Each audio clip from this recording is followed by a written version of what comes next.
Абдулла Тукай, Милли моңнар. Ишеттем мин кичә, берәү җырлый. Шун безнеңчә, матур, милли көй. Башка килә уйлар, төрле-төрле. Әллә нинди зарлы, моңлы көй. Эзелеп кенә әйтеп бирә ул. Татар күңле ниләр күргәнен. Мискин булып торган 300 елда тәкъдир безне ничек изгәнен. Күпме михнәт чиккән безнең халык, күпме күз яшьләре түгелгән. Милли хисләр белән ялкынланып, сызылып чыга күңеленнән. Хайран булып җырны тыңлап тордым.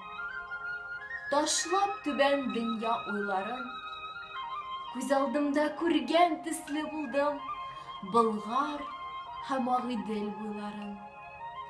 Түзә алмадым. Бардым җырлаучыга, дидем: "Кардәш, бу көй нинди көй?" Җавабында милләттәшем миңа: "Бу көй була", диде, Әллүки.